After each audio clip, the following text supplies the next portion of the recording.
What's up, everybody? Thank you so much for tuning in to this episode of the podcast. If you wouldn't mind, go right down there with your mouse and click the subscribe button. It would mean the world to us. Also, if you're a coffee nut like we are, head over to 95adventures.com and check out any of the custom coffee blends we have in stock. We are working on a YouTube show. It's getting close to done. We're putting it all together, working on video editing, all that good stuff. And life's about trying new stuff, right? So when it comes out, let us know what you think. Until then, enjoy this episode with fitness professional and woman entrepreneur, Julia Avery. And cheers. We're on air. Yes, we are on air. It's just straight into it. Let's just rock and roll. Awesome. Well, so this is a fascinating story all the way around. And I kind of want to know more anyway about you were doing other things other than fitness and then decided to quit that and do fitness full time, which I can speak from firsthand with going through in our family and my wife doing it. It is a very scary thing at first when you jump into it. And then now you've got this whole program that you've written up, and it's just fascinating to me. It's a cool story, and you're not all super sales pitchy type of person, which it totally throws me off. So I'm very fascinated. I want to hear the story. So go back to the very beginning when like you're doing your other things, your other jobs, whatever it is that you were into before the fitness. Other things. Okay.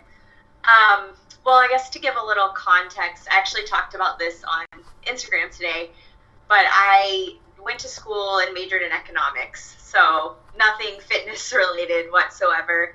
And I actually graduated without a job, and like it was during the recession, so it was 2009, and I was kind of clueless. I had a bunch of student loan debt and not really a lot of guidance at school as to like what you could do with your degree.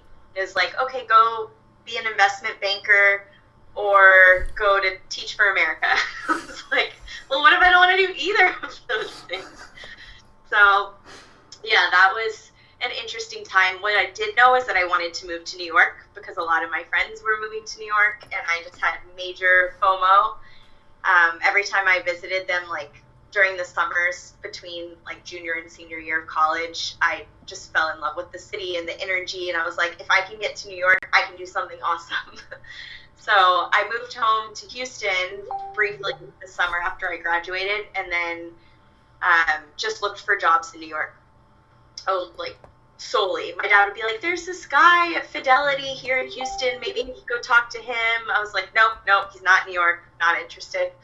So long story short, I ended up basically inviting myself to an interview at a job. We had a phone interview, and I was like, hey, I'm going to be up there soon, thinking if they agreed to let me come in, I would just book my flight and do it. Which is funny because I'm actually reading Shoe Dog, Phil Knight's Yeah.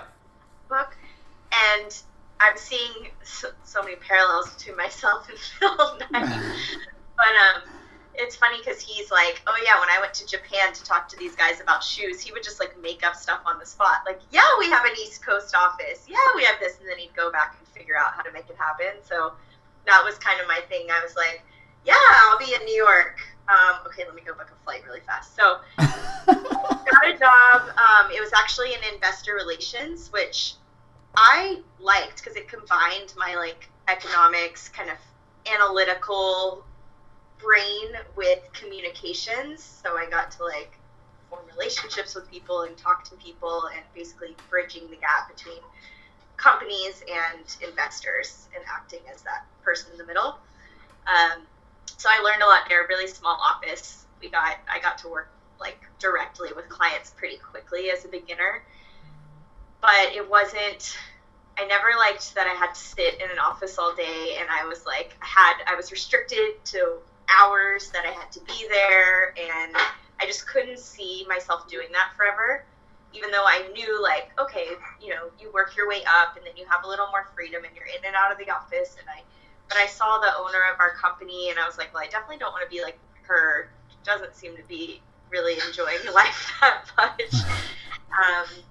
So I ended up going to a marketing company that was more of like a startup, like digital marketing, where they have beer in the fridge at the office, and it's like a very kind of like bro-y but also nerdy culture. Yeah. And thought I would like that, but I didn't. I didn't have any guidance. Like, there was no one there to mentor me or to like tell me how to do my job, and I didn't know how to do my job, so it was a lot of guesswork, but I wasn't really interested in it, so I didn't it was just, I started feeling very not motivated, which was not me at all. So that was about 4 years after I had moved to New York, and decided, you know what, I'm not happy. Let me start, like, what do I like? Oh, I like being in the gym. I love fitness. I love, like, that's my happy place. So I just started looking for jobs in the fitness industry, and then whoosh, made my way over there. I've got a bunch of stuff there, but So you're like, I don't like this. I don't like it. Didn't take so 4 years in New York, and New York. I agree with you. New York does have a cool energy. I'm not a city guy at all. Really. I like the outdoors, fishing, hiking, beaches, like wide open. In fact, when I go to beaches, I do not like touristy beaches at all. I need like just sand. I mean, you have to go get stuff.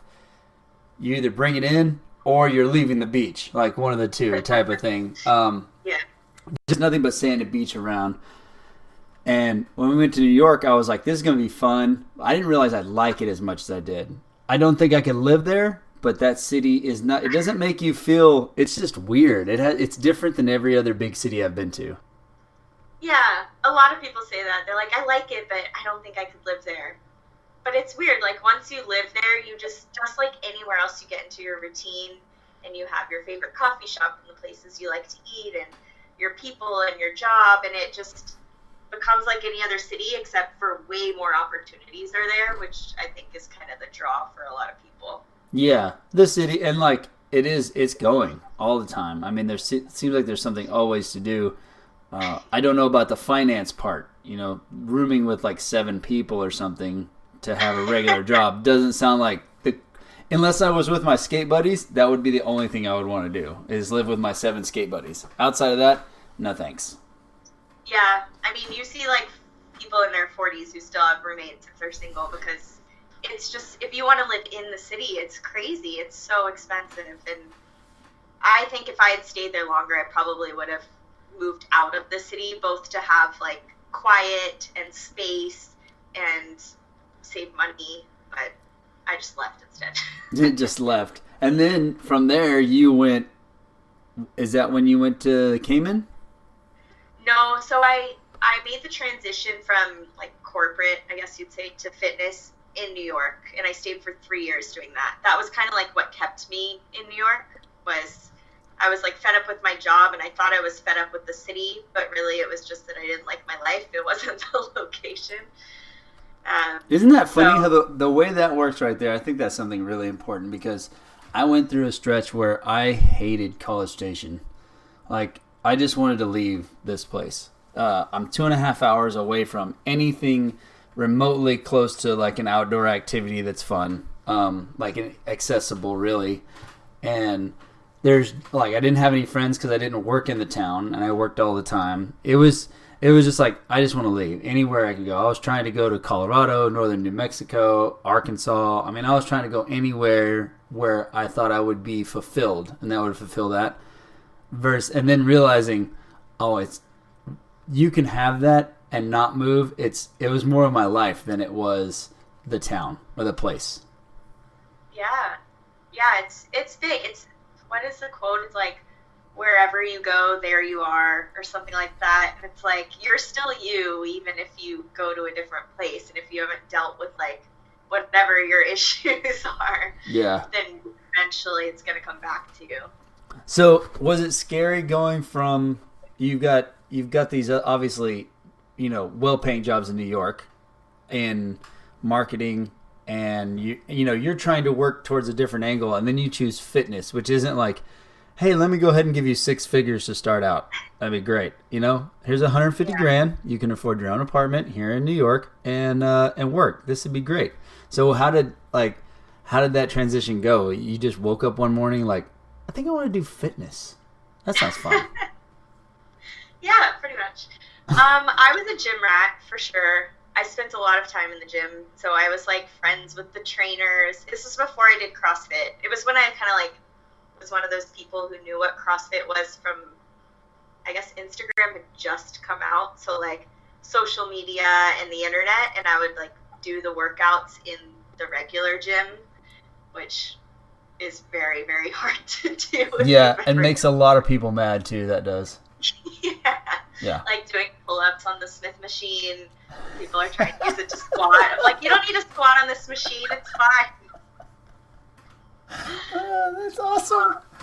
It's crazy if you go into a gym and you're like, there's not even a pull-up bar in here. Like the equipment, there's so much stuff in a regular gym, but then the things that you actually need, like the basics, are nowhere to be seen. Yeah, that's because they're hard.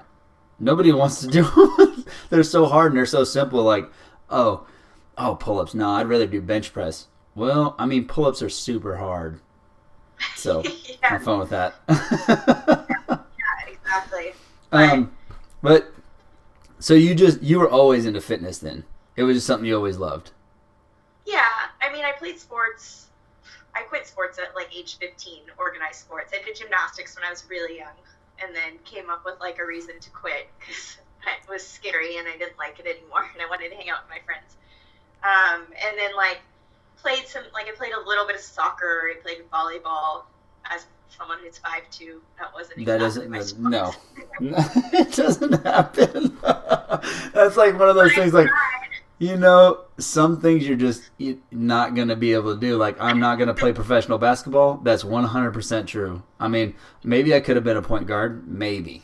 That I could play one position, and that's it. Like, that was my only hope. Outside of that, volleyball, they have they call it a librero, right? The person who just like dives and digs all the balls. But I wasn't into that. I didn't like to dive on the wood floor. It wasn't my thing. So you have 2 strikes. Yeah, pretty much. So yeah, but then when I was like, I guess 16 and I quit playing sports, I realized like, people need to work out in order to not, I guess my goal at the time was not gain weight as a 16-year-old, as a high schooler trying to look a certain way. And my parents always exercised, like they always ran and they would try to get me to run with them. And I was like, no, this sounds terrible. Why would I do that? So I joined a gym when I was 16. My friend and I went and joined, and we worked out with this trainer, and he helped get us in shape, I guess. I don't know. We would do like the weight machines where you sit, Yeah. What do you call them? I don't know, the weight machines, I guess. And so that was kind of my first intro into the gym, and I liked it. Like, I liked that you could go and I could see myself getting stronger, I guess, without knowing what it was, like learning about progressive overload and being like, every week I can add a few more pounds or add a little bit of weight, and oh, cool, like a month later, my body's starting to change. Like, it was just so interesting to me and cool to like almost experiment on myself. I'm like, I can eat more when I work out more. Like, this is fun. I like food. So that was kind of my life through college. I was always in the gym, and then I started liking running too, which was a plus. And so when I moved to New York, naturally I just joined New York Sports Club, and that became like my haven. Like, before work, I got to the point where I was going to the gym before and after work, which probably wasn't super healthy. I realized 2 days are so much fun, though. They are so much fun. Okay, go in the morning when I'm half asleep, and I could just like get on the Stairmaster and whatever, and then go back in the afternoon and lift something. So yeah, that was kind of my thought process in my head when I thought about transitioning careers was, okay, I love being in the gym. How can I be here and actually get paid for it? That would be cool. So not like, yeah, finance-wise. Go ahead. So I mean, that what you said is like kind of important, because when you said I want to be here and get paid, not I want to work out and get paid, because those are two kind of different things. They're like, you can be at the gym all day long and not do a single workout and having to work the entire time and then have to get your own workout in. You really have to love the place to, to keep both of those things going. Yeah.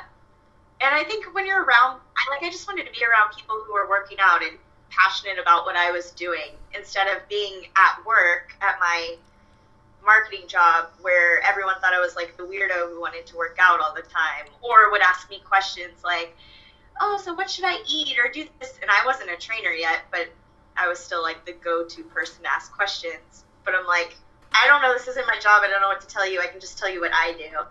So I wanted to solve that problem of like, I want to enjoy where I am every day and I want to be able to use my passion and actually help people instead of just being like, this is what works for me. Yeah, so money's like not anywhere on the list. It's like you wanted to get paid and support yourself, but all the top things you're saying are like, I want to do something. I really like being here. How can I just support myself and be here and help other people? Yeah. I mean, money was never my goal of like, let's make as much as possible. And I wasn't making like a ton of money in my current job. I wasn't leaving something that was super lucrative. Like I wasn't making 150 grand a year. I think that's harder for people when they're seduced by that paycheck. But I definitely had like obviously New York rent to pay. I had bills. I had my student loan, and my Metro subway card. So I knew I couldn't just quit cold turkey and start over. And I also knew that I actually didn't want to be a trainer in like a regular gym. As much as I loved being there and I loved the trainer who was working with me, I didn't really, his schedule didn't look very fun to me, and he always seemed a little bit burnt out, and I didn't like the rules. I don't really like rules, so I didn't like that you had to like follow the rules of the gym and like the crowded gym and try to find your own space, and they made like a tiny percentage of what they were actually charging people for the session, and it would take forever to actually make money. I guess that's where the money part came in. Like I didn't want that. Otherwise, I probably would have just gotten a certification and quit and started working at a gym. Yeah. So where did you go from there? Like once you decided to do the fitness stuff and you're working at the gym, when did you decide like, oh, I want to further this career and do something else with it? Like take it to the next level? Well, I didn't start working in like a regular gym. I started working at a boutique fitness studio and teaching fitness classes. That was like kettlebells and dumbbells and functional type training. So that was kind of like, okay, I'm teaching group fitness, and I actually really liked teaching group fitness. Like I did not think I would like it. I was shy. I wasn't a performer. I didn't consider myself any of these things until all of a sudden I was in front of people as like an authority. Like, oh, that's cool. I can teach people things and they listen to me. And that was actually, it turned out to be a great first fitness job. It was a small studio that had just opened, so it like got my foot in the door with that experience. But then they grew and they were really successful and had I had tons of press opportunities. I got to network through that studio. I got clients through them.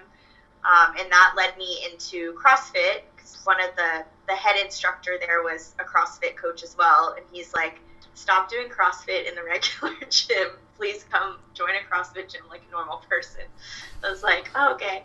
So I'd go work out in the middle of the day with him, which is one of the perks of working in fitness is you work in the morning and at night, and then you can like run errands in the middle of the day. You can work out when no one's at the gym. You can like throw down with all the other coaches who also don't have jobs at a 9 to 5. Yeah. So it opened the doors for a lot of things, because once I decided like, okay, I want to leave my 9 to 5 and go fitness full time, because there was like a 6-month transition period where I did both.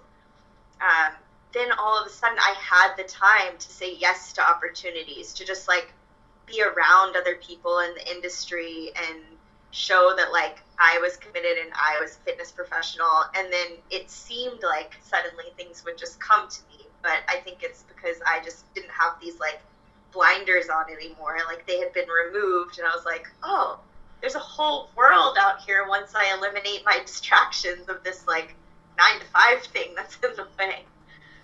Yeah, for sure. And like it's not like I can see where it frees your little creative mind. You know, you're right now you're just thinking I want to go work out, and then how much fun it would be to do that, or you're training a client or whatever it is, and you've always got this on your mind. I've got to go to work the next morning. What else have I got to do?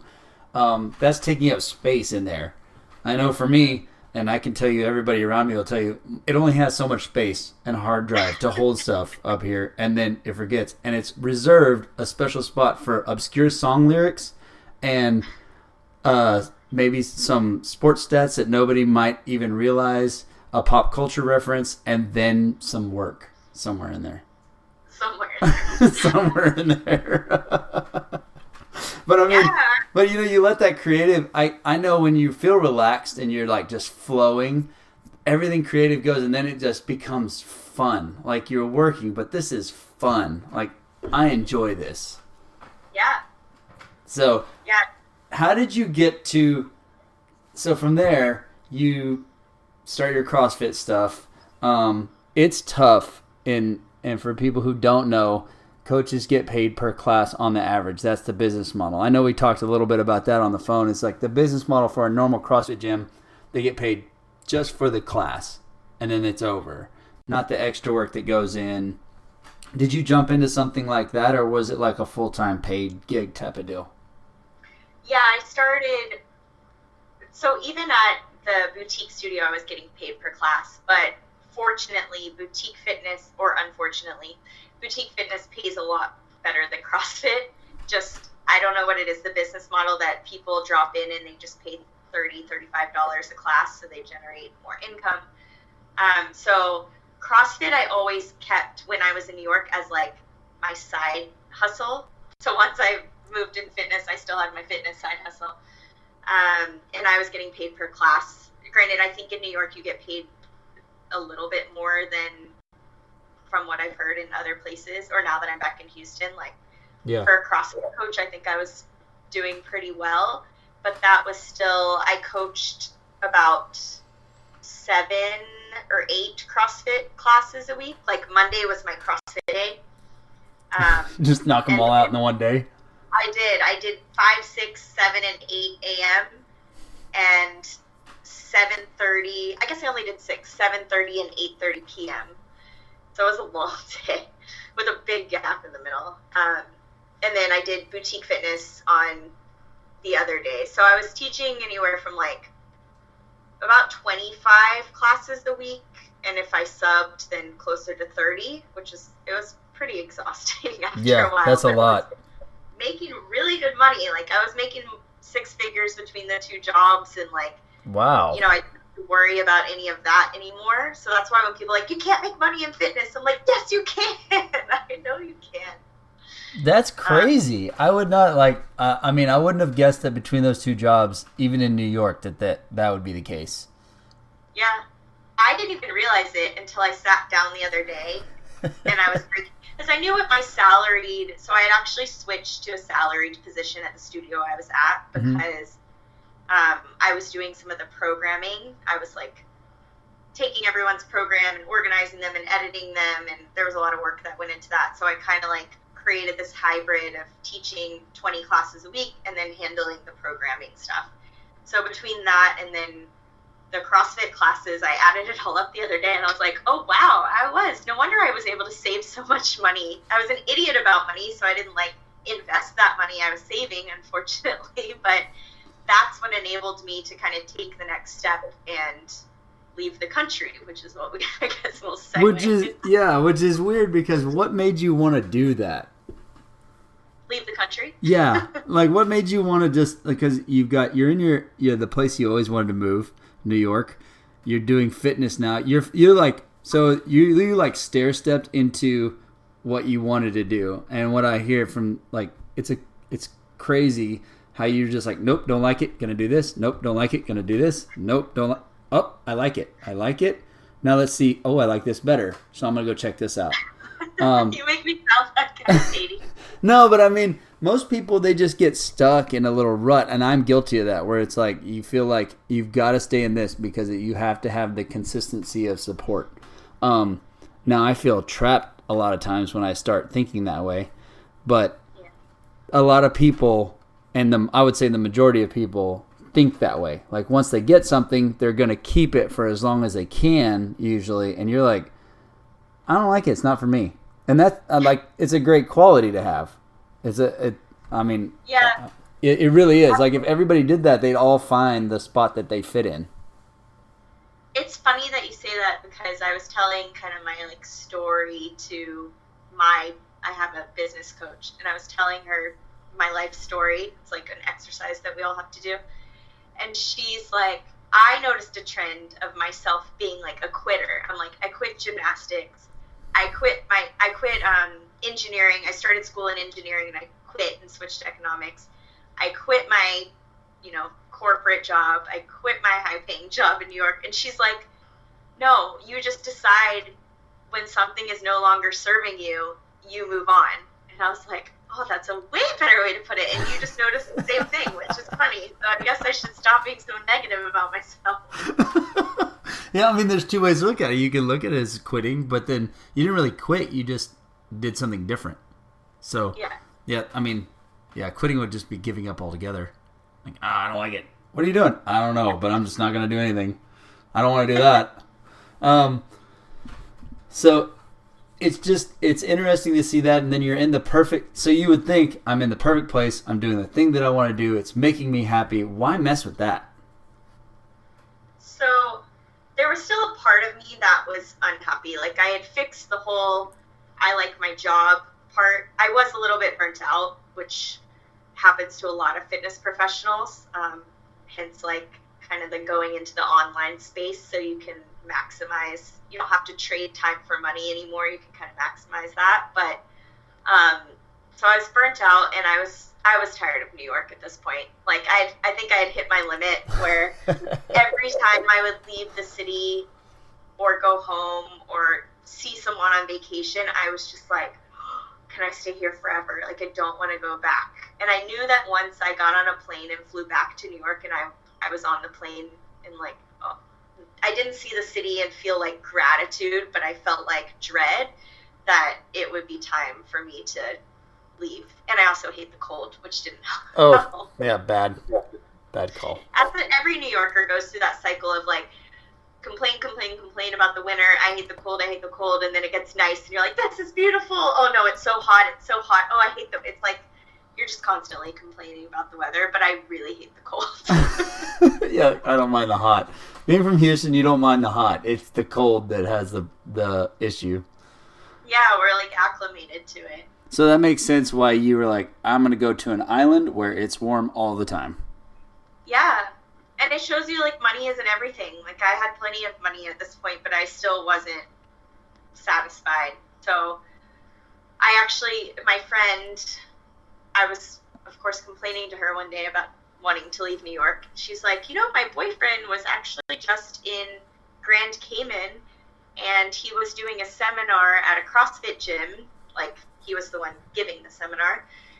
And he said that they were looking for coaches and they asked him if he knew anyone. She's like, I can put you in touch. I can get the email of the owner if you want to.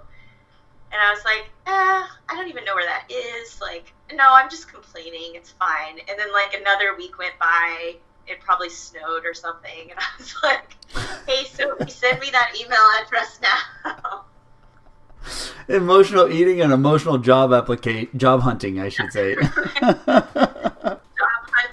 Well, they say it takes like some kind of like dramatic event to get people to take action. So I guess, weather can be dramatic. One snowstorm is dramatic. That's it. I'm done. I'm going somewhere else.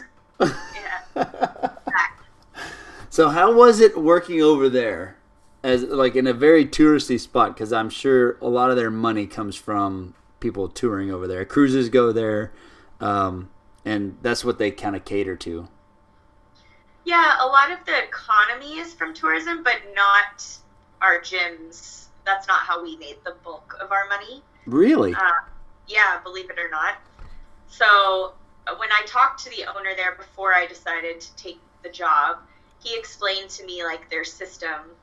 And because I knew, I'm like, okay, a CrossFit coach, like, I know what they get paid. I'm willing to take a pay cut to move, but like, I can't go down to making like $20 a class. And Grand Cayman, I didn't know at the time, now I know, is like, I don't know, one of the top 5 most expensive places to live in the world. So I would not have guessed that at all. I've been there once. Yeah? Yeah, On a cruise? Yeah, just all I remember from it was the cab driver ripping me off. Well, the cab drivers rip everyone off, even the locals. Like, no one, I maybe took one cab in my 3 years of living there. Yeah, I mean, I realized afterwards when someone told me, like, yeah, no one takes cabs around here. I was like, well, that's great. You're like, well, how do you get anywhere? Yeah. Well, that's the problem when you get dropped off on a cruise is you're kind of like, whatever's there, you're like, sure, like you just go along with what everybody is doing. Yeah, that's the last cruise I did ever, and I don't want to do another one just because I like to go and explore the place, and you don't have enough time to do anything that you want to do, you know. But yeah, that was my only experience there with Grand Cayman, so that's my knowledge of the Cayman Islands. Well, you'll have to go back and have a better experience than that. I'll tell you where to go. But yeah, it's interesting. So the model that the gym has is one where it's a hybrid of personal training and classes and then like specialty programs. So they were looking to bring on, they had 2 full-time coaches and they were looking to bring on 2 more. So they actually hired me and another guy from Ohio at the same time. And the reason was because they had their membership base and they would split them up into tribes, and each coach had like a tribe of members that they were responsible for looking after, essentially. So I had my list of people that I would check in with every week, and we would do a personal training session either quarterly or monthly or weekly, just depended on what they wanted to pay for. And they never got lost in the system. Like, I knew, because we all had this group of people that we were checking in on, there wasn't that one person that you're like, where's Jimmy been? He hasn't been in like 2 months. And then all of a sudden Jimmy calls to like cancel his membership. Like, we knew if someone was injured, we knew if they were on vacation, we knew if they were sick, having a baby, which in a big gym is hard to do, I think, sometimes. Or the owner feels like they have to do it all, or the manager. There's no responsibility on the coaches. So in order to, I mean, you don't get any responsibility on a coach when you're paying them, $15 to $20 per class. You're usually getting a college kid that just wants a free gym membership, for the most part. Not everybody's like that, but I mean, and I'm not even blaming them for being that way, but it's you kind of get what you pay for. Yeah, no, I totally agree. And now that I'm kind of back in a similar situation, I'm like, it's hard when you care about your job and about the members, but you're also like, I'm getting paid this, and you look at coaches that have been around a while and they're not getting paid anymore, and so it's like there's no growth potential or incentive. And I think that's the big part. When there's no growth potential, you're in fitness because you're improving and you're constantly growing, and there's always a level to get to. There's always something you can learn. And then when the other side of your life is stuck with, I'm stuck here, like I'm going to be stuck here for the rest of my life, like that right there is kind of a defeating feeling. Yeah. I think in order, like, I'm willing to work for free or work for oh God, I'm choking. Or work for, minimal amount of money if I know that, like, I work my ass off and I'm going to grow into a larger position. But when you don't see that, it's like there's no hope. But so the way they incentivized us was we made a percentage off of each person's membership. So I guess you could call it like commission based. But everyone that was in your tribe, you earned off of them. And it was different rates depending on if they were a referral or if they came to the gym or whatever. But that A, made you really care about retention and taking care of your members so that they would stay. B, it made you want to go out and actually get new people. And it just felt like you actually could form relationships with people because it wasn't just about who was taking your classes. You had time to spend like one-on-one with them and really work that person after class who's like, I want to get better at pull-ups. And you're like, okay, well, here, let me show you some exercises. But they don't have this like plan, and you don't have time to write them one, and then it kind of just like falls off. When you know that person's in your tribe, it's like, hey, every month when we meet on our PT, we're going to check in on how you're making progress on this thing you've been working on. I can, give you a program, and you're being compensated for that. You're not working for free. That's pretty cool. I mean, I kind of dig the business model. I would have obviously some questions like, what if a certain coach gets a certain set of members just randomly? I do like that it's kind of like accounts, and you have salesmen that have accounts, and those are your they're your little babies. You get paid off of them, so you care about them, and you're going to do everything you can to keep them around. And then how many coaches they would have. Like, the business model seems really, I don't see a lot of holes in it. It seems like a really solid plan to keep people there. So that's kind of a neat way to organize a gym. I've never heard of them doing that before, like in any other places doing that. Well, they were not doing very well, the gym, before I moved down there, and they were like, are we going to have to close our doors? What's going to happen? And then our owner, who was like, he's a super smart guy. He works full-time in like accounting, but he's the gym owner, and just like one of those people who's always reading about different things, ways to better the business. Like, he really cares, and he wanted to create a place, not just a community, which I think is what a lot of goals of a CrossFit is, want to have this awesome community. But he wanted to create professional coaches and be like, I want you guys to be able to earn a living, to have kids, to buy a house, like to do all of these things and do well, because that will then trickle into the membership. So he wanted to save the gym. So he actually found this group called the Mad Lab group, and they essentially like teach gyms how to implement this model. So they taught him how to do it. And there was like they've created this whole school. They teach you how to run your tribes, they have sales classes. Like, there's a lot of different, or a lot that goes into it, but that's kind of where it came from. They didn't just like think of it. Yeah. But I mean, that's cool. That's cool. I like it. Yeah. So while you're there in in the Cayman Islands, you're coaching, you've got your tribe. What made you want to come back to Texas? So in my whole like fitness journey, I feel like I've been keeping tabs on like what I like and what I don't like about the job. And I love coaching. Like, I love teaching people. I actually love classes, because something about the energy of the group, and I'm big about feeding off of other people's energy. But I also love creating. Like, I went to creative writing camp when I was really little. I've always had kind of like a creative side, and when social media, like Instagram and stuff came out, I actually started a blog back in 2013, and then an Instagram account with another girl where we would like post our workouts and talk about different topics and stuff. And I loved that, but it takes a lot of time, and I wasn't monetizing it. So it was almost like I got to the point where I was so annoyed that I had to spend these hours at the gym, and I couldn't be like putting them into being creative. I kind of got to fill that cup because I did some programming and stuff, but that side of it, I was like, I need to figure out how to have this like a purpose to this side of me. And I didn't want to do social media for the gym, because I enjoy telling more of like my personal story and being free. Yeah. You can't be creative with somebody else's, when you're doing somebody else's thing, you're inside of a box.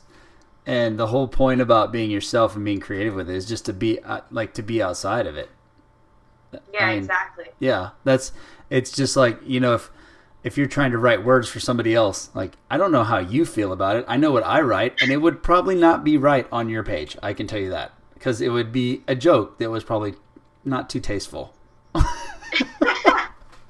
Yeah, or it would be like my voice that I write in, and not, I don't know. I'm sure like you can go to school and learn how to write for a brand, but again, that's like writing in a certain way. Some people have that talent where they can write and it comes, like they can put something together for somebody and it comes out that way.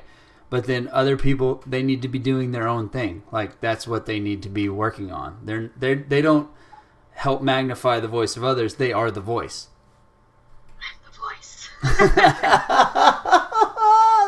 That sounds way different when you said it that way. It just made me laugh. I'm going to say it into a microphone.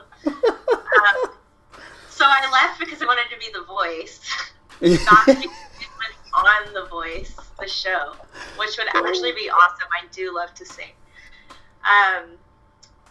But yeah, I wasn't fueling that creative side of myself. And so in Cayman, you have to be on a work permit to live there. You can't just say, I'm going to move to the Cayman Islands.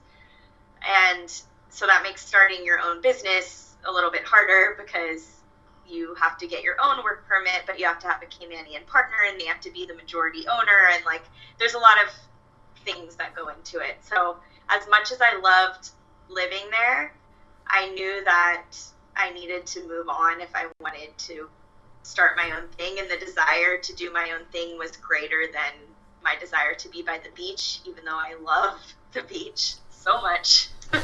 One day I'll be back at the beach. But yeah, and it was also, I think coming from New York, it was a tough transition because it was like a small town. Like it's tiny. It's like 50,000, 55,000 people, but everybody kind of runs in the same circles and everybody knows each other's business. Not that I'm doing anything sketchy, but like... No, but I grew up in a small town. I know exactly what that's like. Exactly what that's like. In fact, right now, in the town I grew up in, I guarantee you all the kids that went to high school are still going to the same exact place at the same exact times, doing the same exact things and talking about the same people. Yeah. Yep. Yeah, and you get a lot of that of like, there's not enough to do that people talk about other people. And I do not like talking about other people. Like, sure, anyone can get caught in like the gossip trap, but like, I just don't see the point of sitting around talking about what other people are doing. Like, I'd rather be the one doing the things that people are talking about. Yeah, there you go. There you go. That's a good way to put it. That's a good way to put it. I like it. I mean, maybe not the scandalous stuff, but at least they're out there living their lives and doing something, you know? Yeah. Yeah, that's true. They're taking action. So now, fast forward now to... You're back in Houston. You've got I guess you're coaching CrossFit there in Houston as well. But are you doing other fitness things? And then you started Ditch to Desk. Ditch the Desk? Is that it? It's hard to say. Ditch the Desk or it's not desk to ditch. That would be bad. No. Not ditch to desk because that means you are nothing to the desk now. No, it's ditch the desk. You said it right. Yeah. Ditch the desk. Okay. Ditch the desk. Ditch the desk. I am now back in Houston coaching CrossFit, doing some one-off personal training, and then running Ditch the Desk. So I had this idea that, like, people used to reach out to me and still do, and they're like, can I pick your brain about, like, I think that your whole story is so cool going from corporate into fitness, and I would love to do something like that. Can, like, we just get coffee and talk about it? And of course, I'm willing to sit down and talk to anyone about it. But then after one conversation, I was like, you know what? Like, I should create a program for people who want to do this because there's obviously a need. Like, you can go get a certification, but you don't necessarily know what to do with it, or you know, maybe you need that. Maybe you have been working in fitness part-time and you're kind of straddling the line of like, when do I actually take the jump? And you want someone to make you feel a little more comfortable and guide you through it and hold you accountable. So that's why I created Ditch the Desk, to help people take that leap, or at least get started towards taking it. I like it. So they just go and they sign up, and then you kind of give them a little business plan model after talking to them or working with them and seeing what their goals are, kind of like training them physically, just this time you're training them mentally. Yeah, it's funny because I actually wanted to do like an online strength training program for people, and I realized that I really prefer to train people in person. Like I'm tactile when I coach, and like I want to be there and see it. And I hadn't had great experiences with like remote programming and training with people. So, but I love like sitting here and having these conversations. So like business career type coaching seems something that would be way easier to do remotely with people, and you can still form those relationships and help people without having to be like in the same room as them. But yeah, they basically it's a 12-week program, kind of like a mentorship program where we have weekly calls. There's not like a plan that I give them because everyone is at very different stages and has different things they want to do, but it's more like, okay, tell me where you're at right now. Let's figure out the next step you can take. And then as they take that step, it's like, oh, they run into an obstacle, or they decide maybe they want to go this way, or I actually had a guy who just got offered a job, like a fitness job, leading clinics and stuff that he wasn't expecting. And he called me, he's like, okay, so I said yes to this. Now what should I do? How do I fit it in? So it's kind of like someone to bounce ideas off of and like give them that push, but I'm not creating a plan and doing the work for them. Like that part is up to them. So it's really like they're using your knowledge of what you know, like being in the fitness industry for so long and learning what you like the good ways to do it, the bad ways to do it, and you're saying, hey, you can skip some of these steps by taking my advice. And exactly. Not really skipping the step, but just like learning from the mistake and taking this path instead of having to take that little bump or that bruise, with no plan or guidance whatsoever. It's like, it would be like a legit mentor, only not just like someone you watch and go, I want to be like that. It's literally somebody helping you create ideas to go out on your own and do it. Yeah, like we're sitting down and we're creating a plan. And I think the cool thing about a program that you've like signed up for and paid for, and my client said this the other day, he's like, sometimes I feel bad when I like post or ask a question or whatever, but then he's like, but then I have to remind myself that like I'm paying for this and I shouldn't feel bad. And I'm like, exactly, like you're paying for this and you're my client and that's what I'm here for. Like if you want to send me a text, like obviously you have to set boundaries with clients, but like I'm here for you to talk things through with me, so you don't have to feel bad about asking for help. And I think some people are so hesitant to ask for help because they think they want, and I'm like this, like I want to figure out everything on my own and make sure I've exhausted my resources before I go to someone. Yeah. When you can save yourself a lot of trouble by just reaching out. Well, and by doing it the way you're doing it, instead of having like a written type thing or like a program that you follow that's very, not, I wouldn't say rigid, but like a written little outline, and by really just visiting with somebody and seeing what their unique situation is that person has, you can kind of guide them in the way they want to go. Like it's almost like therapy for job finding, in the fitness world is what it sounds like. You wouldn't want a therapist reading off a piece of paper.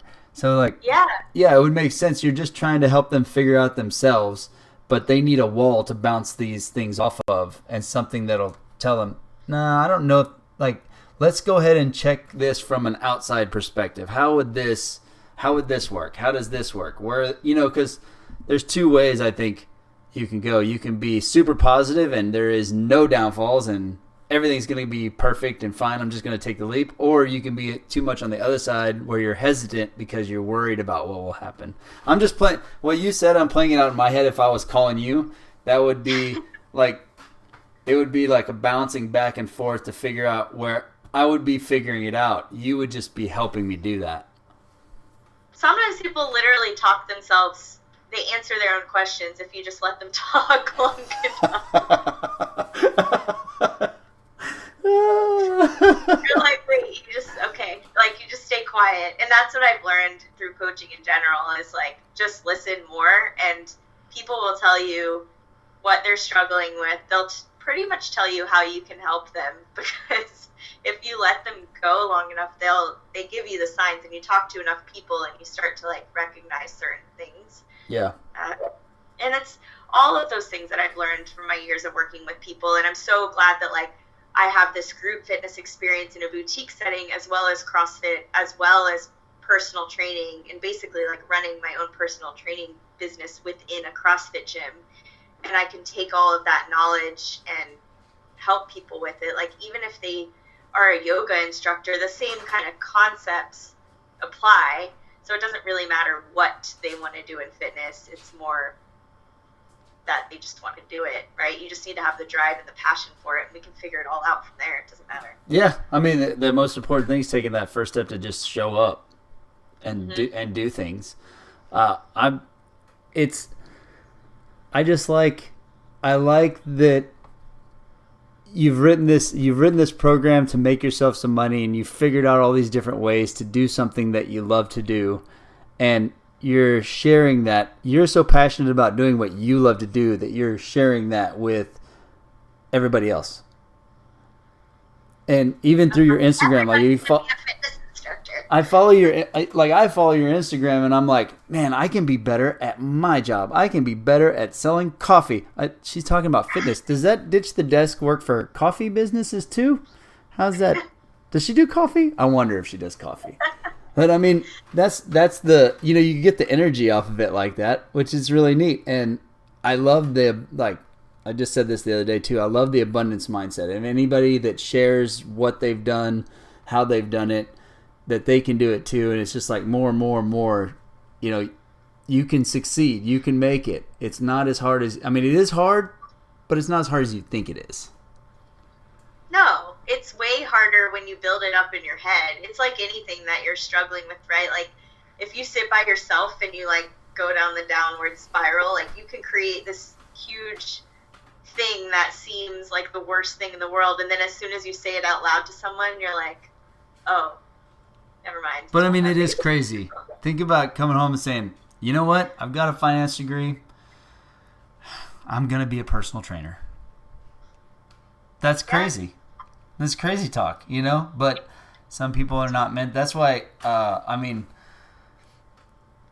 so I love college and all kids that will go to, get their education and everything, because I think it's important to have that backup. I don't have it, and I know having that backup is nice. Just peace of mind or confidence, I would say. It doesn't mean it. It doesn't mean that much, but it does. It does give you some confidence.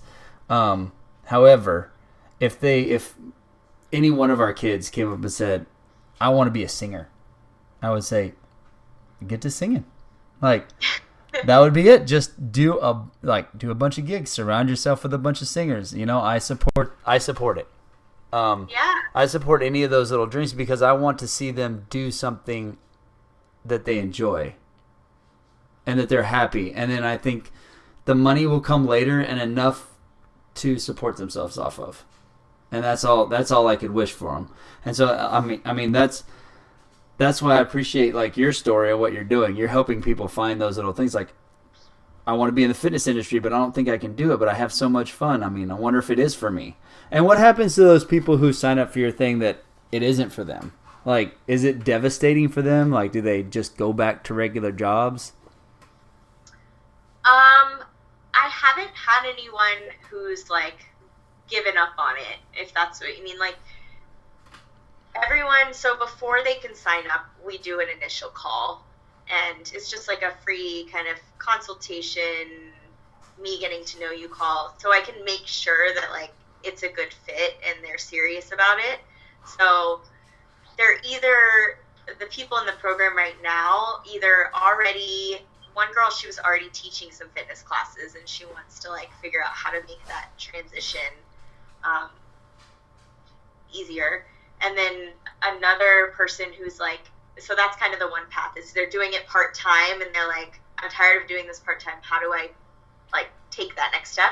And then there's the side of like the person who is just so passionate about fitness, and like I look at their social media account and they're like working out all the time, and like it's just that I know that as soon as they get a little taste of it, they're like me. They're going to be like, whoa, what was I doing the rest of my life? Like, this is what I need to do. So there's kind of like a screening process, because I don't want to set people up for failure. Like, I want them to succeed. That being said, if they're like, I tried the whole fitness thing and it's not for me, then I'm not pressuring people. But I know that there is, like we said earlier, those college kids who get a 20, they do it for $20 a class. They just want a free membership to work out. They usually end up doing something else because they're not there to coach people. They're there for themselves. So I guess you figure that out in the initial like screening process if somebody's there for themselves or if they're there to like really help others and for the actual coaching position. Yeah, and I mean it is an investment. Like it's a hire to get course, or coaching program. So it's not like, someone who's not that serious about it is probably not likely to sign up anyway. So it kind of like weeds people out. I gotcha. It makes them vested in it. Like, yeah. You're going to have to really be wanting to do this to invest in it. Yeah, it's not a thing. And I know this from signing up with my own business coach. Like, I would have had no idea how to start an online business, by the way, if I hadn't started a coach. Like, I started a coach, hired a coach. She taught me everything. But, like, it was definitely an investment. Like, I had to go into the savings. I created the money. Like, if I had to ask for a loan from my parents, I would have done it because I was like, I want to create this. I don't know how. I need to work with her. Like, I was just that determined. And where was I going with this? Oh, it's made me realize, it was good wherever you were going. That's what I was going to say. Every single call that we had, because we did group calls, every single thing that she told me to do or try, like getting on and talking to my phone when I wasn't comfortable doing it, or like offering to do a free webinar that only like 3 people showed up to, or whatever. I did everything she asked of me, and I kept showing up because I was like, I spent a lot of money and I want to make back my investment and I want to get the most out of it, because if I move on from this whole starting my own business thing, when I know I haven't really given it a fighting chance, then I'm always going to be like, well, you just quit because you didn't want to work hard enough, or you weren't really into it, or whatever. Like, I want to make this work. So I hired a coach and I invested in myself. And that's kind of what I want my students to see is like, you're investing in yourself. If the path that you thought you were going to take doesn't work, if you're like, I want to coach CrossFit, or I want to only do personal training, like maybe we discover another revenue stream in fitness that you could capitalize off of based on your skills, right? So threw a big word in there. Yeah.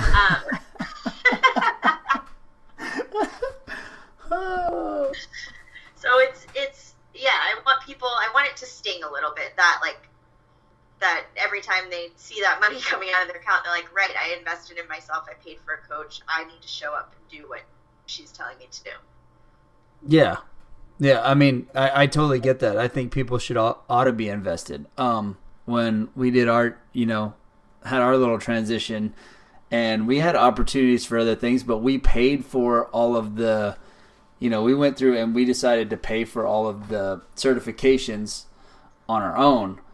One, because we want to be committed to it, and there's also a sense of pride in having done it yourself and having something, like you said, investing in yourself.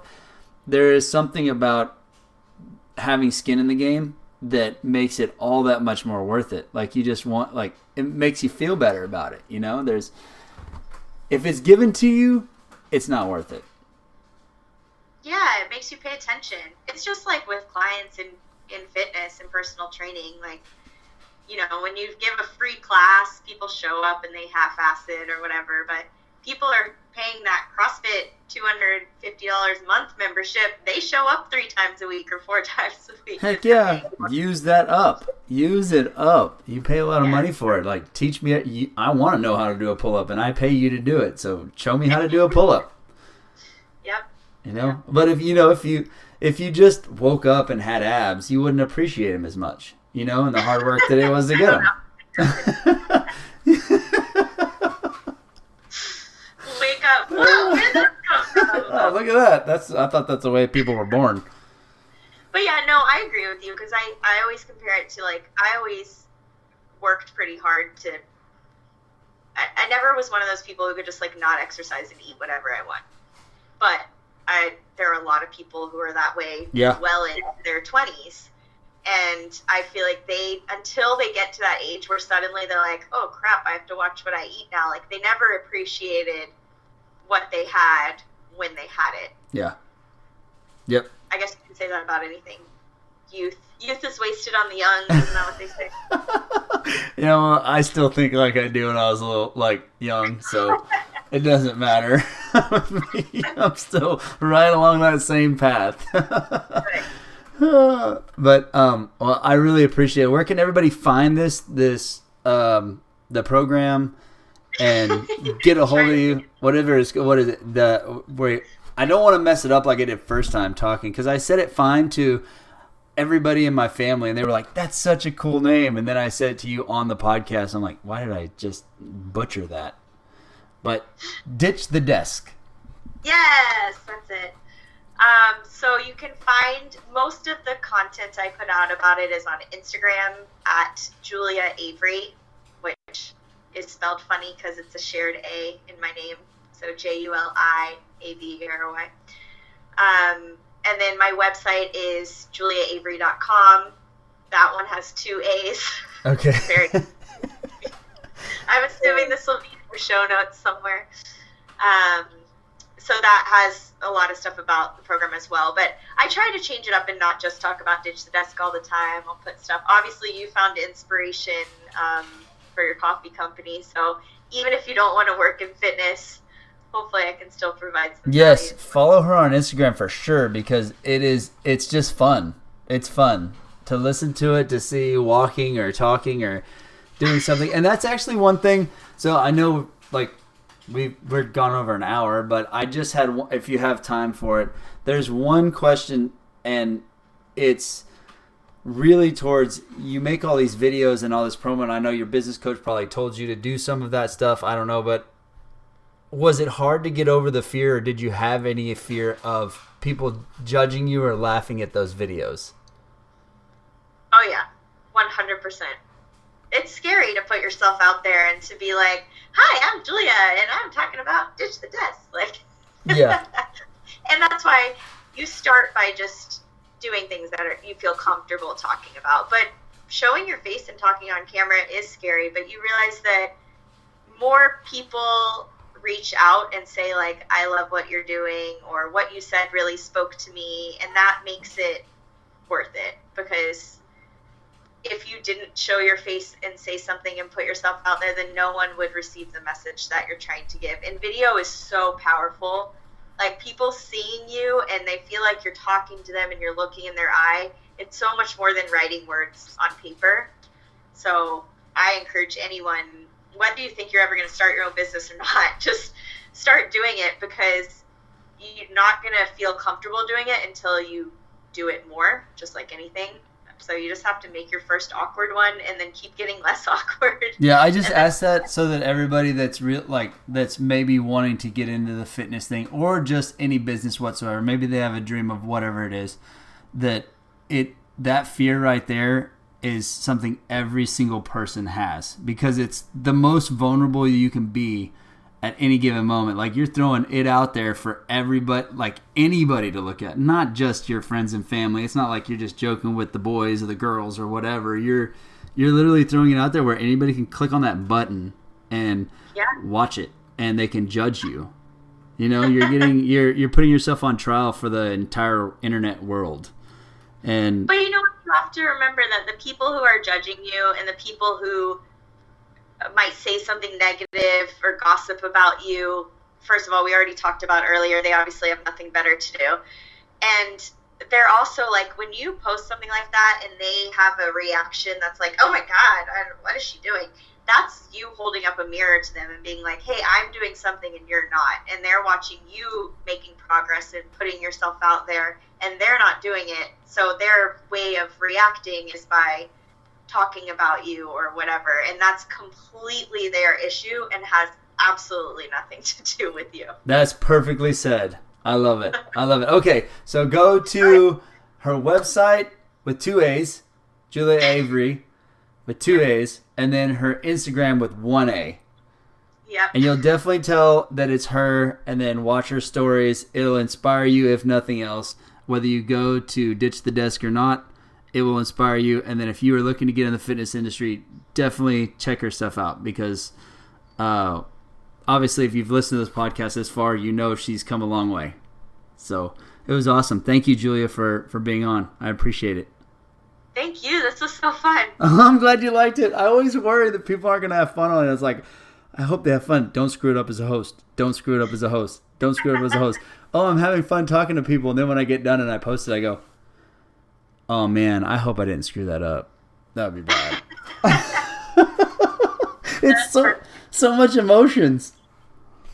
All right, well, go check her out. Thank you, Julia, again. It was fun.